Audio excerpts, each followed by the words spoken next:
What is the purpose of filmmaking?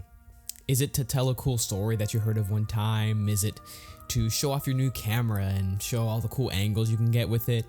Is it to think about the world and the greater universe as a whole, and that we're probably, just lower dimensional beings entertaining fifth dimensional hypersprites that are looking at us as sort of 2D fiction? And so the fact that we're having this conversation about art is actually a super meta joke that a fifth dimensional YouTuber will say is a Marvel joke, whatever the fuck that means. Yes, to all of that. Mostly the first two. Filmmaking, along with all art, is to make you feel things. It's pretty broad, and I bet you there's some artists in the comments or just watching this video right now that disagree with me. Oh, that's not why I make my art. That's not why I make my art. That's fine, but art is to make you feel things. At least that's how I see it. That's how I've always seen it. And that's how I will continue to see it. When I watch Your Name, I feel sad and romantic. When my friends watch Bluey, they feel sad and existential. When a little kid watches Cars, he's gonna feel sad. It's gonna smack the shit out of him. I'm joking. Movies, and all art makes you feel. So when you discover something new, something fresh, something that no one's talking about, and it makes you feel so much that you feel like you're gonna burst from the inside if you don't let it out or hear someone else interpret the thoughts in your head, you just can't help but talk about it. And that's why I'm here. Hey y'all, Till here from the depths of Tubi, and today we're going to be talking about the Legend of Hei and why I love it and how it makes me feel. But before we hit that, hit it.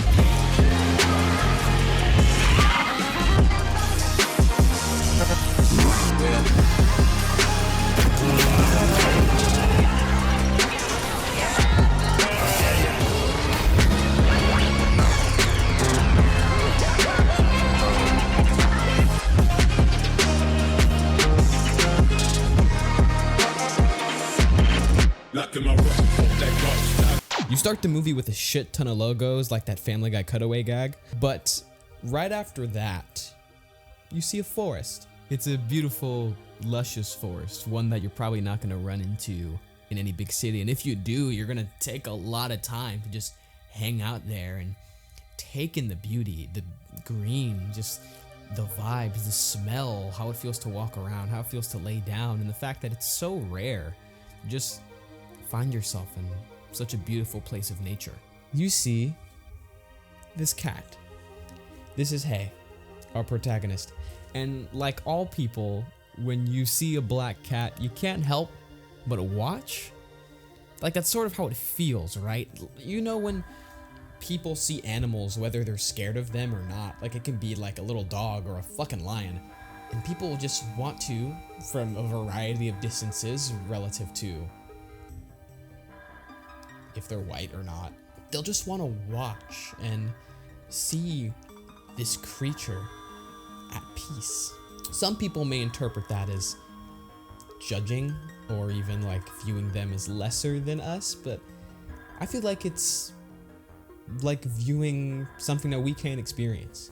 These animals don't have the stress of school or work or taxes, or if you're old enough, retirement, or just the general stresses of everything going on. They don't deal with politics. They don't deal with religion, hatred, bigotry.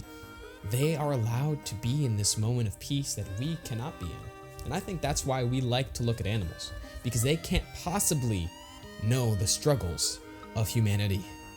Oop, f*** you. I tricked ya, you stupid bitch. As quickly as it all appeared, it is suddenly gone. Bulldozed, drilled, destroyed, animals running away.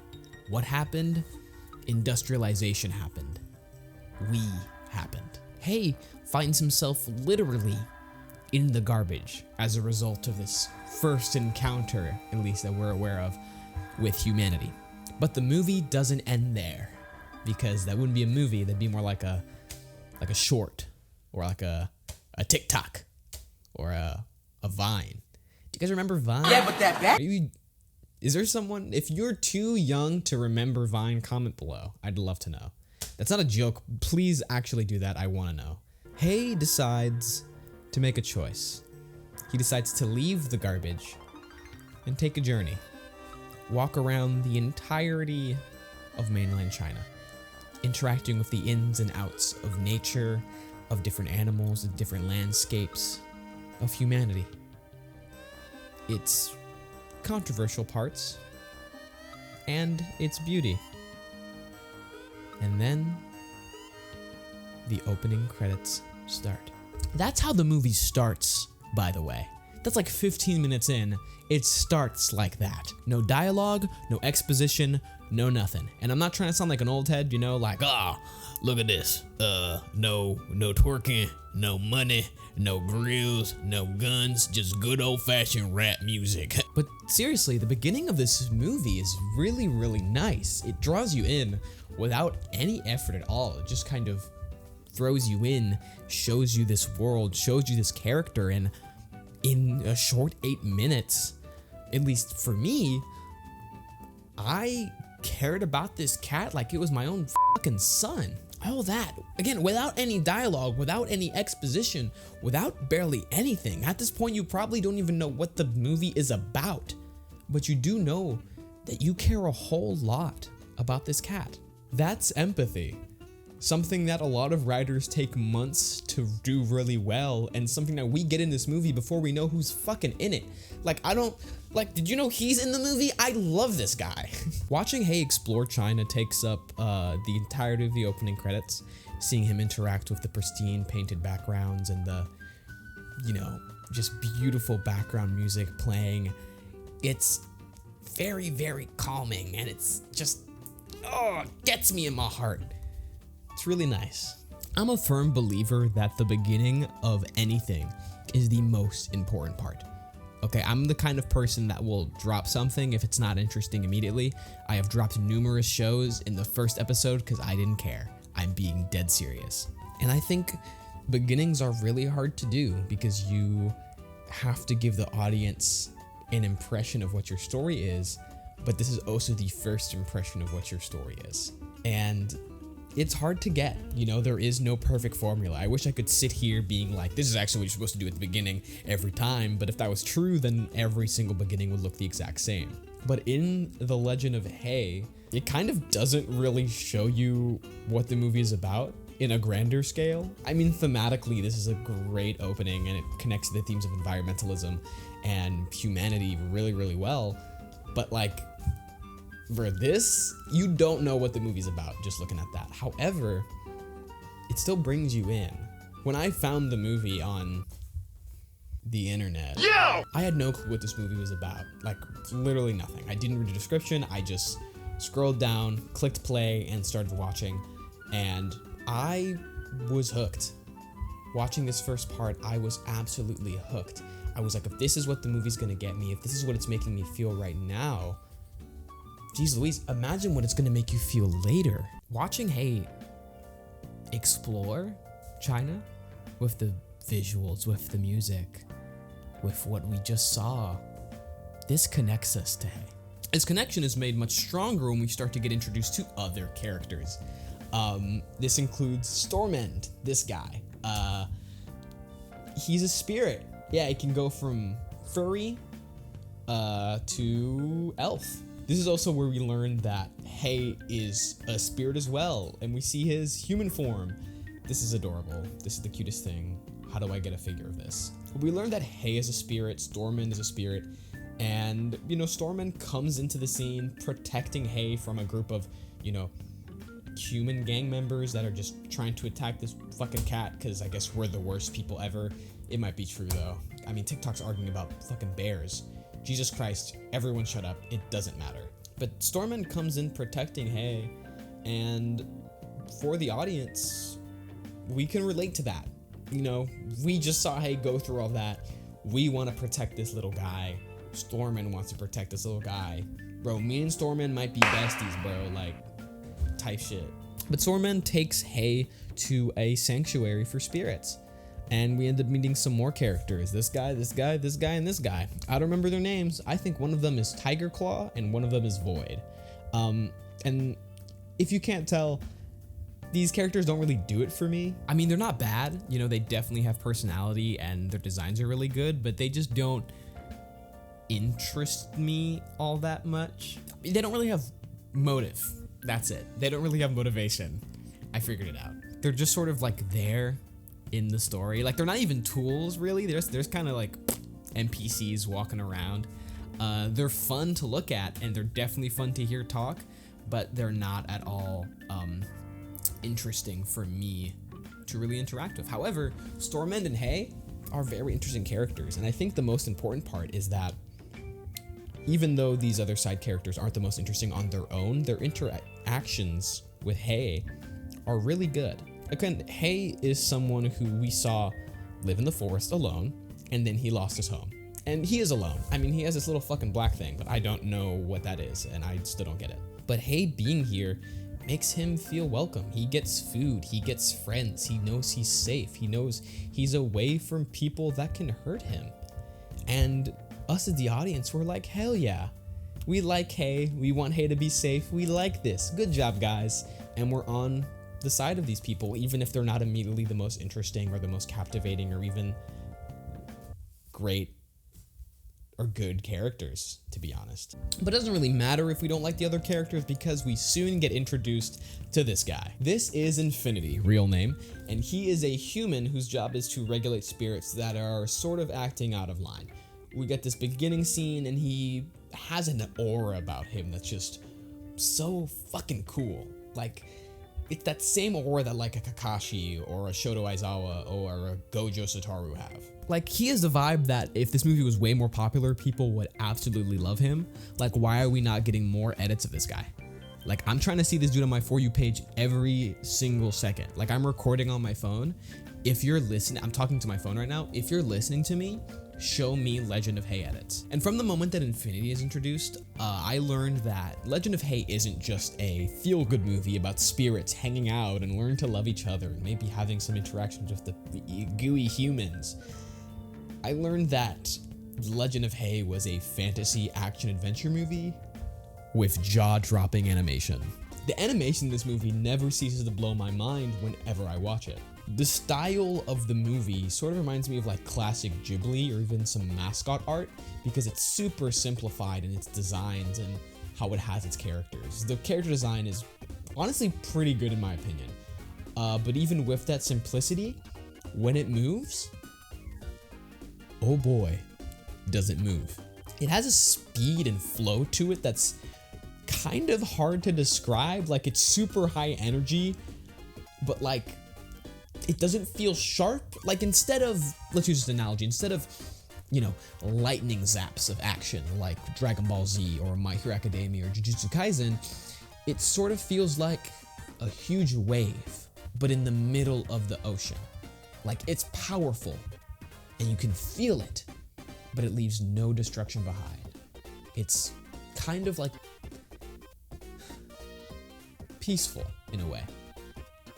I could just be chatting out of my ass right now, but that's how it makes me feel. When I first watched the movie, I was genuinely surprised that this film was not talked about more just based off the action.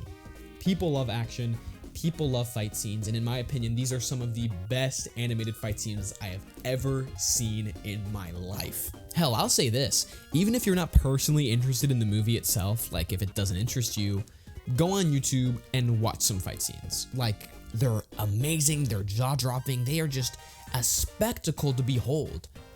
And while you're, you know, messing around with YouTube, did you click the like button yet?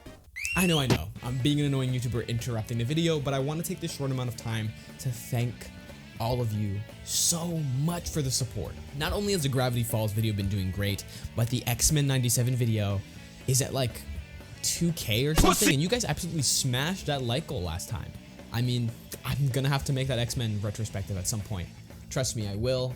It's gonna come and it's gonna be a really good one. You guys have been doing absolutely amazing, supporting the channel and helping me know that you guys want more content just like this. So, if you want to see more content just like this, just scroll down a bit and click that like button. Let's get this video to, let's be nice, 25 likes. Just make it easy. While you're down there, you should totally click that subscribe button so you're notified when I upload new videos and so you can participate in my community tab. If you have been in my community tab, you would know that I teased this video 2 weeks ago. Yeah, and I was giving you guys updates, so, I mean, stay tuned. But, sorry for the quick detour. I just wanted to thank all of you for the amazing support on the recent videos. Let's go back to the topic at hand.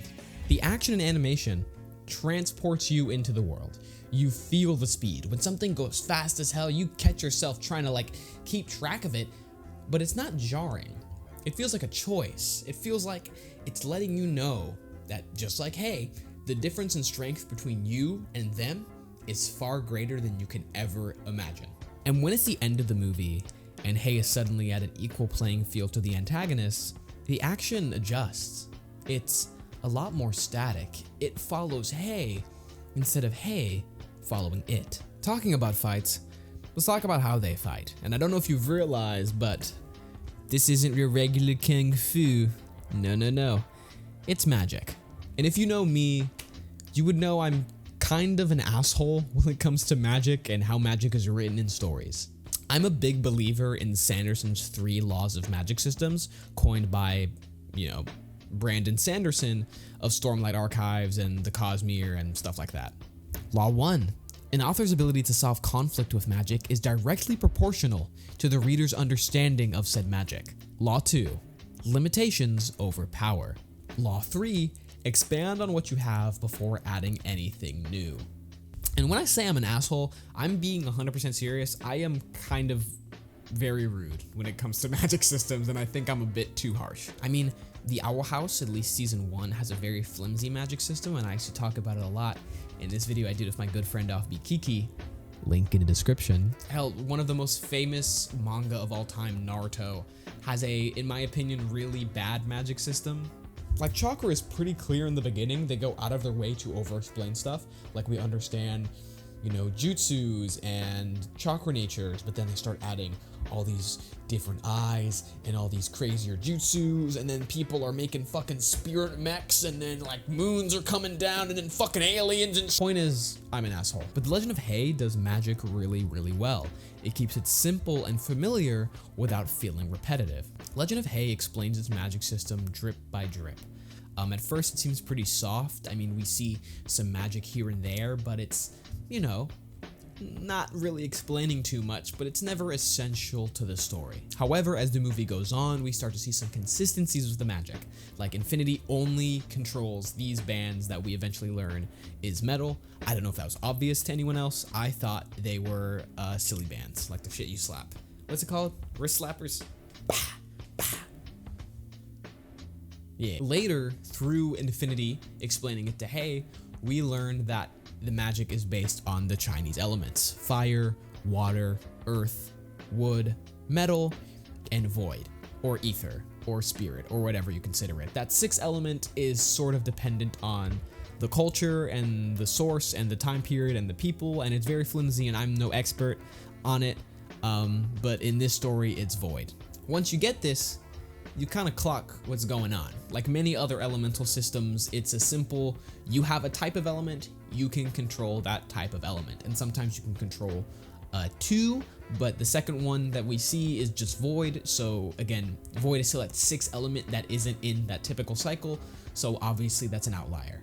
And Hei can control metal and also void, but most importantly metal, and that's the journey he goes on. It's not overcomplicated or over-explained. It's simple and easy to understand, especially if you're watching the English dub.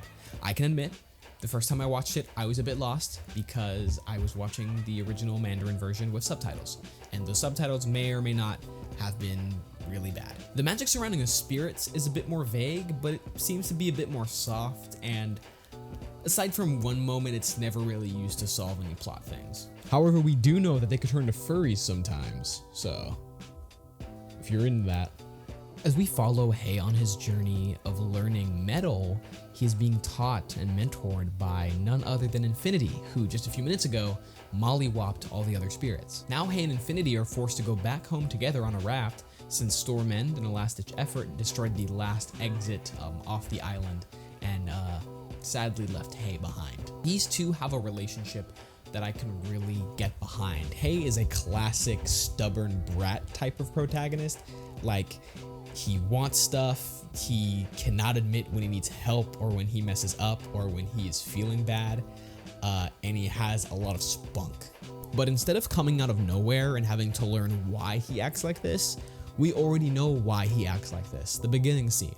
He's probably had to live his whole life running away and avoiding people and doesn't trust humans, and then his human comes in and fucks his shit up, and now he has to just deal with it? Hell no, you would act the exact same, assuming you were a child. We are introduced to Hei by his home being taken away by humans. Then he's looking for somewhere to live, he's looking for a home, and once he finally has that, it gets taken away all over again. But Infinity brings that balance. Infinity is nonchalant, like an opium fan. He's here to do his job and nothing else. And even though he completely wrecked shop with the other spirits, he's not antagonistic of Hei. He doesn't even hurt him really. He kind of wraps him up and tells him to stay in one spot. We don't really know much of Infinity's past, but we do know a lot about who Infinity is right now. I said he was human. He's kind of half human, half spirit. The movie's a bit confusing with that, and I don't really get it, but it doesn't really matter. He wants to make the world safer. And from what we know, Stormend isn't gonna make the world safer. But his desire to protect Hei doesn't come out of nowhere. Again, remember the beginning. We saw a cat in a forest, and we wanted to protect him. That was a feeling that we all felt. Infinity feels that same feeling. He feels like, I gotta protect this little guy. I'm not just gonna hurt him. Like, that's not what I do. I wanna protect him, and I wanna take care of him. And not like Joel from The Last of Us. He doesn't wanna be this cat's dad. But he's like, I'm not gonna let this cat drown. I wanna help him. I wanna make sure he's okay. I just wanna make sure this little guy is in the best possible position he can be in. And even though Hei absolutely hates him, Infinity will still go on that journey with him, will still protect him, will still train him. Their relationship is a lot less traditional wise mentor and hero, and is not even like classic shonen mentor and hero, and is a lot more like two siblings, a big brother and a little brother.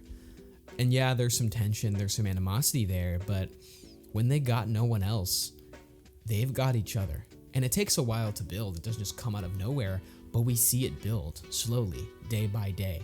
Infinity helps Hei. Hei denies it. Hei eventually breaks and takes the help, and Hei is happy because of Infinity's choices. And eventually that relationship continues to grow and grow and grow, and by the time they're in the city, you have a feeling that these two really, really care for each other. And while Hei and Infinity are having their own personal journey, we get Stormend and the other spirits in the background trying to find Hei. And not to spoil too much for those who haven't seen it and still want to, but Stormend tries really, really hard to get Hei. He does a lot for it. I've heard some complaints from people who I've showed this movie to that the conflict isn't all there, and I'd have to agree. Not that it feels hollow or that there's no conflict whatsoever. Obviously, there is conflict. Like, it's logical and the motivations make sense and they connect with the themes of the movie, but just that the gravity of the conflict isn't connecting with me. I feel like a movie like this would have benefited if they had a bit more drama surrounding the protagonists throughout the entirety of the movie, because they have it at the very beginning, they have it at the end, but in the middle we're, we have Infinity and Hei, growing together and becoming closer, and we have Stormend in the background, obviously looking for Hei, but it's sort of very, very disconnected. And while that creates a less dramatic story and a less engaging story conflict, it doesn't inherently make a worse movie. It's kind of a misleading title. This isn't a legend like The Legend of Zelda or Star Wars or even One Piece. This isn't a grand story of factions clashing, the world at stake, crazy lore and mythology, dramatic characters that go through ups and downs, something that if you told a toddler, they would think you're talking about the fucking Odyssey. And if that's the point of the movie, if that was the intention, then they failed spectacularly. This movie is about Hei. We see him at his lowest. We see him start as a scared, stubborn child to a person that's understanding and is willing to make a new life. It's also about discovering Infinity, someone who's introduced to us as sort of this cold, heartless mercenary type, but who eventually we learn is a man with a heart, who's willing to show that heart to someone who didn't even want it in the first place. Yes, it has some great action scenes. Hell, it might even have some of the best action scenes in any animated movie ever, but it's not about that. At least not technically. At the start of this video, I asked you what was the purpose of filmmaking. And I said it was to make you feel. Legend of Hei didn't make me feel any extraordinary emotions. It didn't feel like a legend. It just felt okay in those terms. But everything else, it's beautiful animation with the flat color scheme and the painted backgrounds. It's music reminiscent of Studio Ghibli that you're hearing right now. It's characters that are drawn and written with so much care. I'm serious, even though they might not be the most interesting characters, and I think a lot of them are lacking motivation, they feel very real. They all feel super unique when you hear them speak to each other, when you see them move, when you see them act. Though they might not act with motivation, they definitely act with a personality in mind, and that just adds so much to the vibes. All of this together made me realize something. The Legend of Hei made me feel. Made me feel what? I'm not too sure. But I think for right now, that's entirely okay. So, should you watch The Legend of Hei? I don't know. It's free on Tubi in the English dub created by Shout Factory, and you can probably find it tons of other places, either legally or illegally. I've shown this movie to tons of people with many mixed reactions. Hell, this video has technically been 4 years in the making because talking about the movie has been so complicated for my brain. So in conclusion, I don't know if you should watch The Legend of Hei. But hell, all of that, that's why I love it.